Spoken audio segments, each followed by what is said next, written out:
Queen by Sherelle. I think everything is set correctly. So I do have some background music. I should not get a violation tonight. I did get a violation the other night when I was trying to get everything connected, and before I realized that the radio was playing, it was too late. But what I should have done, the minute that I realized the radio was on, I should have shut down everything and not and made the stream private. But nonetheless, I did get a violation. It does go against me, but so hopefully it'll be the only one.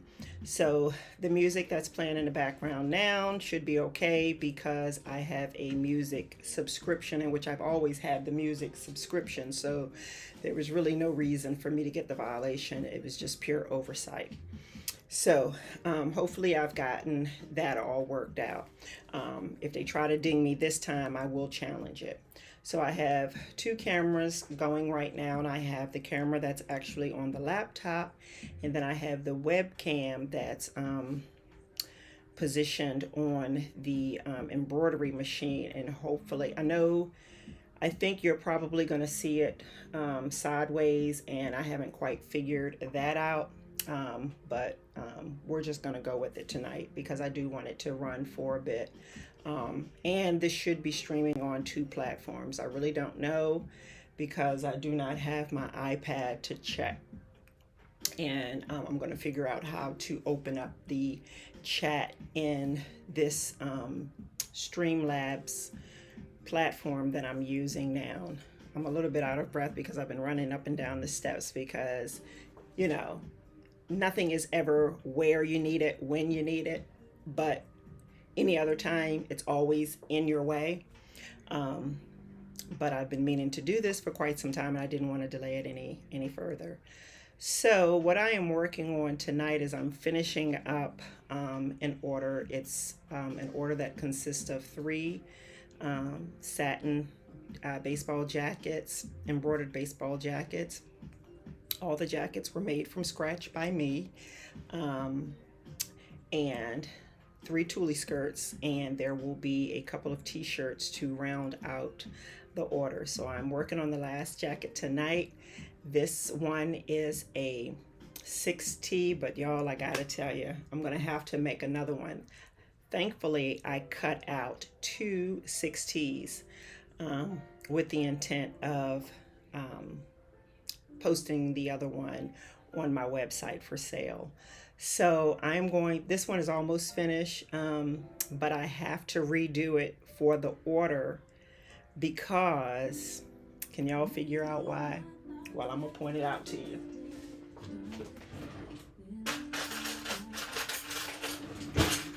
So this order is for one of my Delta friends. And I'm really surprised that she ordered pink, but they are for, you know, little girls in their family, her niece and her granddaughter.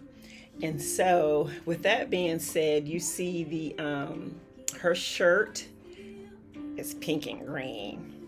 And so y'all know them Deltas, they don't want pink and green together. So I am going to redo this little little girl, but I'm going to change it from pink and green to perhaps pink and yellow, or pink and purple or something like that.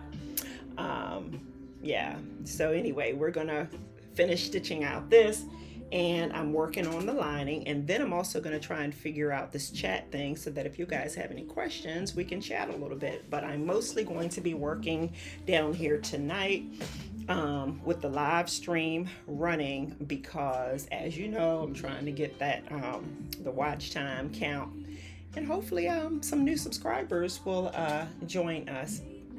So I already have, the next thing that needs to stitch out on this is her crown, and then this back panel will be done, and then like I said, I'm going to have to you know, do another one and change her shirt color. All right, so we're going to thread well, it's already threaded, so she's ready to go for this gold.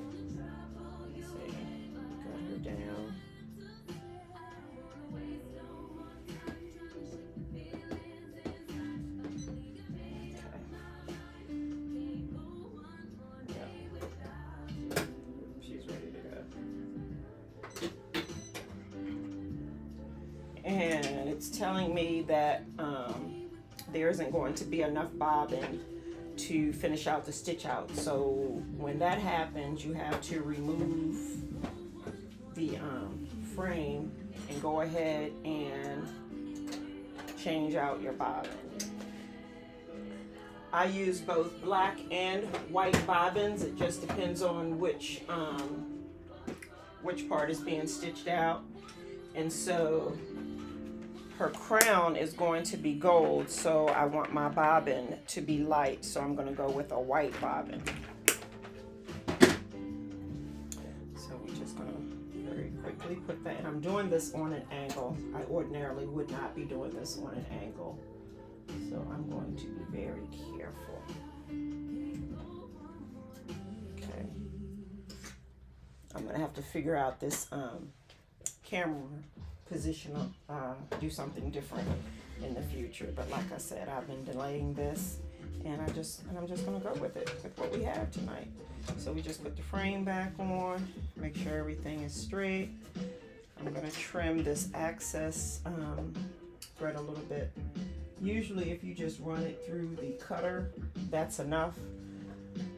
Press her foot back down, hit start, and she's ready to go. Okay. So once her crown stitches out, that's the last color, I will rehoop my backup panel and stitch it out again. The total stitch time on this was just about an hour and a half. So with a single needle, it takes longer. Okay. Now let me try to figure out this chat situation. Welcome to live chat.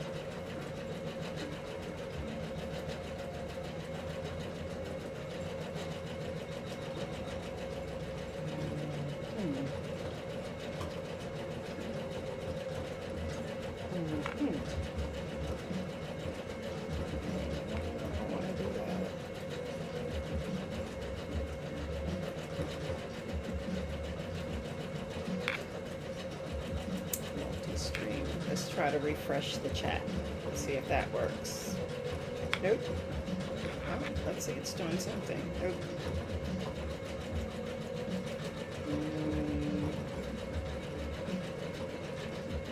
Live stream, web browser. Oh, I have to sign into the chat. Okay.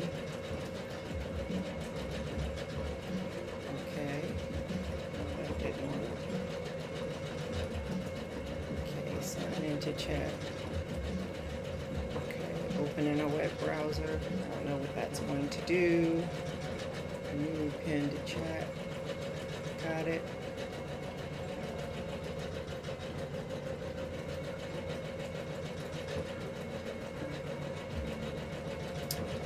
Let me see what happens on my cell phone.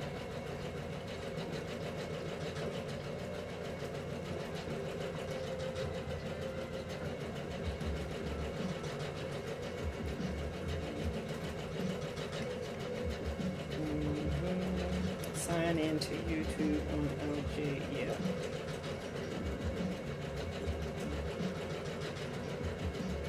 Oh, okay, here we go, guys. So I can see myself.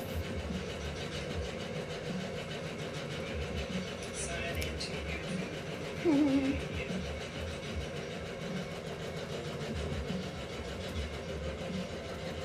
Okay, here we go, guys. Okay, so that works.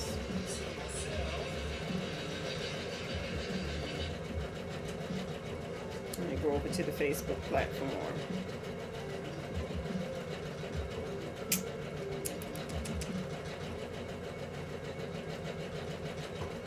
Okay, I should be live on Facebook, but I don't think that is the case, so let's see here.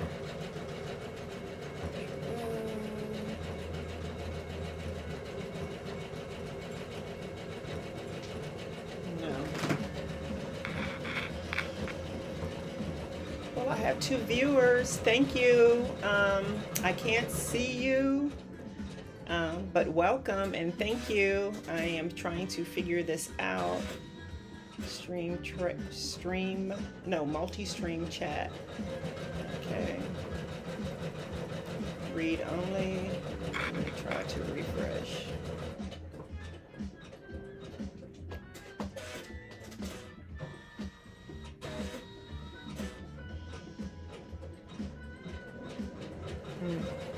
That's not working.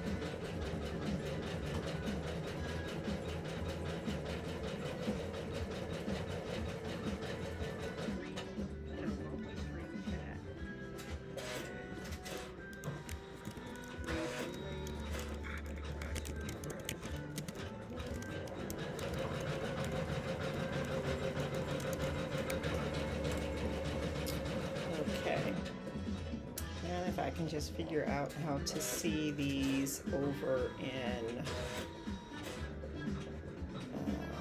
Facebook. Okay guys, so I have the YouTube one up, but I don't know if I think she's done.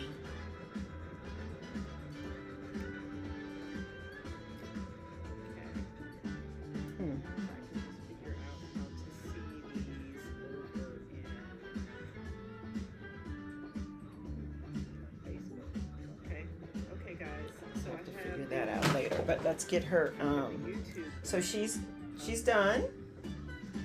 We're going to take her off. Be very careful taking it off because this is satin. I don't want to snag it and then the whole thing will be ruined. Okay, so here she is. Isn't she cute? So I have to redo her because she's wearing a pink and green shirt, and this is for a delta. So I need to redo her. Now I use since I was embroidering on satin, which is of course very flimsy, I use the strong stabilizer, and on top of that I use the water what do you call this stuff? Pink and green. Yeah, I use the wash away, the Madeira wash away stabilizer on top of that, and that seems to work really well. But before I even start with the stitching, I do use a basting stitch around it. Now I know a lot of people don't like to use the basting stitch around before you get started because they think it leaves an imprint on the fabric, but it really doesn't, believe it or not. So what I do to get it out of the hoop, of course, you just loosen up the screw. Okay, I hear some feedback somewhere. I don't know. But before I even start, okay, I have to stop that. I do use a basting stitch around it. Now I know a lot of people don't like to use the basting stitch around before you get started because I hear feedback. Leaves an imprint on the fabric, but it really doesn't, believe it or not. So what I do to get it out of the hoop, there's a lag time. So that's the issue with that. There's a lag time that's causing that. I don't know if there's anything I can do about that, so I'm gonna keep rolling. All right, so hoop, I have it out of the hoop. I'll put it aside. And once I get the next one going, I'll go ahead and take the basting stitches out, and then I'll peel away the wash away stabilizer, and then put this back panel aside to work on it, to finish putting the rest of the jacket together. I don't know if there's anything I can do about that. So I'm gonna keep rolling. The stabilizer that I use for the satin back end is by Madeira, and it is the super strong stabilizer. This is very, very good. I'll go ahead and take the basting stitches out. So peel away the wash away stabilizer, and then put this back panel aside to work on. We'll cut the stabilizer big enough to cover. Big enough to cover the hoop. Okay, you can see that. Alright, so we measure it. Just cut it. This is very, very good. Okay. I'm gonna figure this camera situation out before the weekend. So thank you for bearing with me for tonight. All right. So it's always best to make sure that the part of the embroidery hoop that needs to go on the machine is going to be on your right side. Because what happens is, or what has happened a couple of times, and I know that it's happened to others, is you get everything hooped, you get your fabric on, and then you realize that you've hooped it this way. And so you've got everything centered, but that's not how it's going to go on the machine. So you have to take everything apart and redo it. Okay, so your stabilizer goes on the main hooping, the main hoop, and then you take the top layer of the hoop. Make sure you have it going in the right direction. I know on mine, because at the bottom of mine it says left, it has an L for left and an R for right, and then these are the center marks going up and down, and then these are the center points going straight across. So as long as my L and R are at the bottom, I know that I have this going in the right direction. And that will be important because you're going to use that to help center your whatever you're going to be embroidering. And so you just push it down, and you see how that went in the first time? You see how the stabilizer is not even all the way around. There's like no stabilizer up here at the top. So I'm going to pop it back loose and fix that. Because your stabilizer should be as even as possible around the whole frame. Okay, I'm going to do that again. Alright. And this is a 7.9 by 7.9 frame. Now you see that? Now that's practically even all the way around. Now before I tighten up the hoop, and I tighten the hoop up with the screwdriver that comes with the machine. Okay, it's a little flathead screwdriver. I'm going to kind of pull it and make it taut all the way around without pulling it out of the frame. Okay, so that's my initial tightening, just by hand tightening it.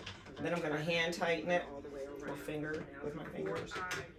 And then I'm going to only turn halfway with the screwdriver, because I don't want to over tighten it. Like with anything, you know, I don't want to risk stripping the screw in here, or I don't want to damage the frame. So now I'm just going to make sure by pulling all the way around it once more. Okay. And then if it sounds like a drum, then you know it's hooped properly. All right. So I'm going to get the next panel that I'm going to embroider, which is here. Like I said, I cut 2 panels, and so I have already found my center point of my garment. If it sounds like a drum, okay, then you know it's hooped. So I've pressed in a center crease to help me line this up on the frame. Now, I do not hoop these satin panels in the frame because I don't want to get what they call frame burn. I like to free float my fabric into the frame, and I pretty much free float everything. All right, so the next thing I need is this 505 temporary adhesive, and I'm only going to use a little bit of this. And what this stuff does is it temporarily holds the fabric down to the stabilizer. I don't use a lot because, like I said, I use a basting stitch. So I'm just going to spray a little bit. I don't like that this stuff makes your frame messy, so I clean my frames practically every time I use it. All right, and so I am going to take, all right. So I'm going to line this, my center seam, up with the center points on my frame. And because I pretty much know where I want, where the center point needs to be, I pretty much know how far it should come down in the frame. It's going to be about right there. Okay. So I line it up. So I'm going to line this, my center seam, up with the center points on my frame. And because I pretty much so it's going to look like this. I have half of it center point needs to be down on the stabilizer in the frame. And now what I'm going to do is I'm going to take this other side and I'm going to open it out.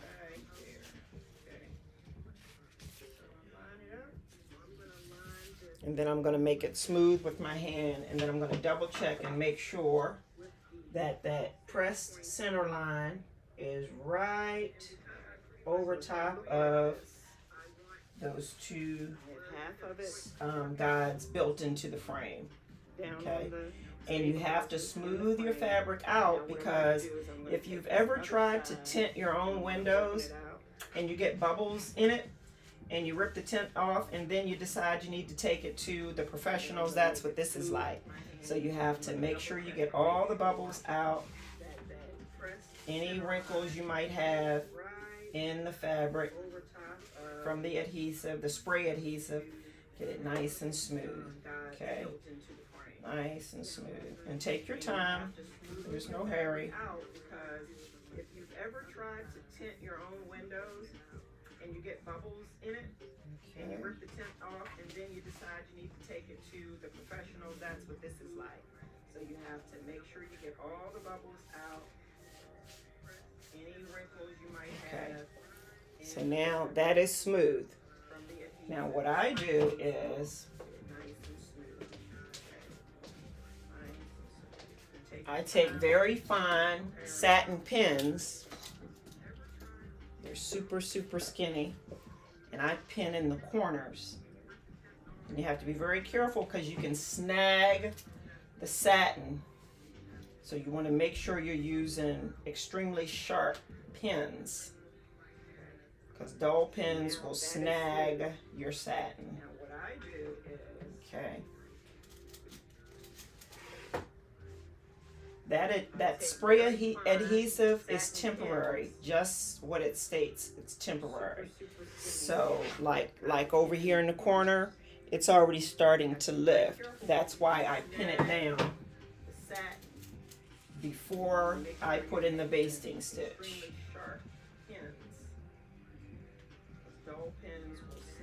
Now my machine did come with some hoop clips, which are these things, and you just clip it on the hoop like that, and it does do a good job of holding the fabric down, but I don't use these on the satin fabric because I run the risk of snagging the satin. I try not to do too much with the satin fabric. So now this is hooped. It's perfectly hooped. I'm ready to put it on the machine. Okay. Lift the presser foot all the way up and keep on the hoop like that, and it does do a good job of holding the fabric down. Get it over the hump. You have to lift up the presser foot to get it over the hump, so it doesn't tear your fabric. Okay, we've got the frame on properly. Okay, I'm going to keep the same color that's on there initially, because all I'm going to do is do the basting stitch. So I come over here and I select that I want it to do the basting stitch. So now the first thing it's going to do is do my stitch, my basting stitch. Okay. And the first color that I need is going to be the skin tone color. So once this stitches, I'll switch to the skin tone thread. And there are 8 thread changes in this stitch out.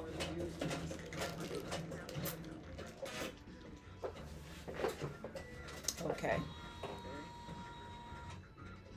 Lift my presser foot, exit out of the basting stitch menu. This stitch out is 85 minutes. It takes 85 minutes. So I'm going to cut loose the thread that's there now. You always want to cut your thread and then pull it out of the machine through the needle point, like pull it down through where your needle is. You never want to pull your thread out in the opposite direction because you can mess up your tension disc that way, and you'll start to have problems with your machine and you'll never know, and you're thinking what is going on, but you've messed up your thread tension disc. So you never want to rip your thread out of your machine this way. You want to clip it at if you have it on a thread stand or if you have it on the machine spool pin, you want to clip it there and then gently pull it out with the presser foot up, because when the presser foot is down and if you try to pull the thread out, it's going to be hard to come out. Well, that's because the machine thinks it's ready to sew, and so the tension discs are engaged. So always lift the presser foot, clip the thread, and then pull it out past your needle. Okay, so now we are going to do our thread change. And you always want to take your time when you're threading your machine. I don't care if you've thread the same machine 10 times or 100 times. Take your time and thread the machine, because a lot of problems is almost always because of threading. And there's one thing that I forgot to do, and that is change the needle. I change the needle with every new stitch out.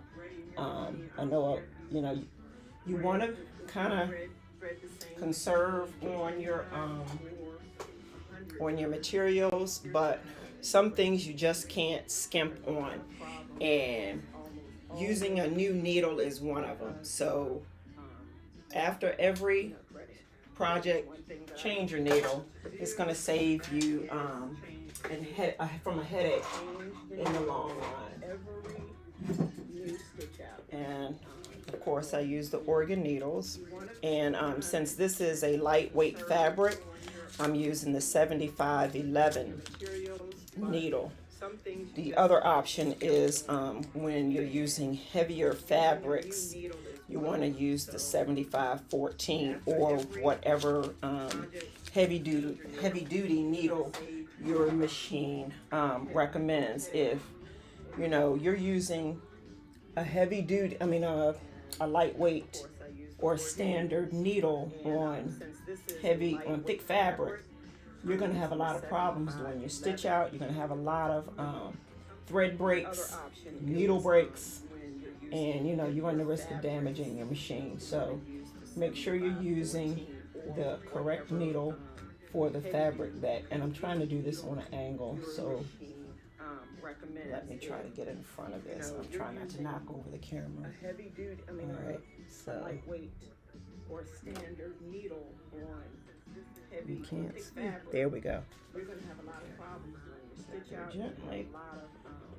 Thread breaks, needle breaks. Use my key. Hand tighten. Make sure you're using the correct needle for the fabric and I'm trying to do this on an angle. So there we go. Alright. Now, I'm going to tear off just enough. Now we're ready to rock and roll with the first color. Alrighty.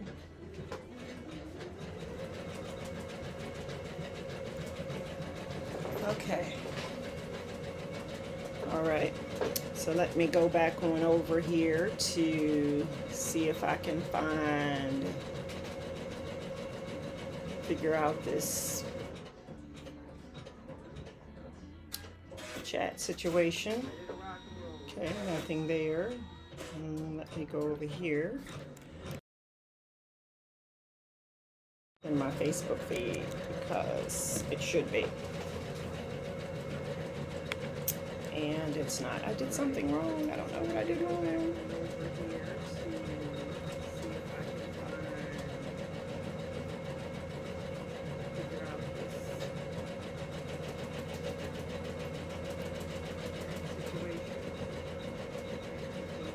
I haven't a clue. Maybe I have to go back to this multi-stream thingy. Multi-stream settings.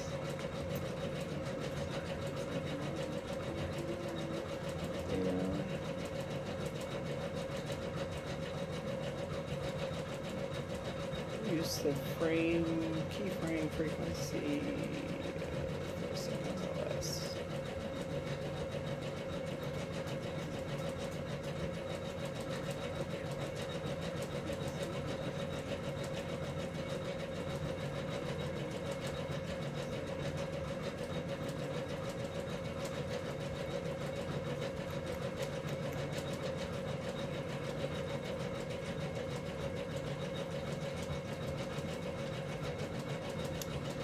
Okay, I'm going to end this stream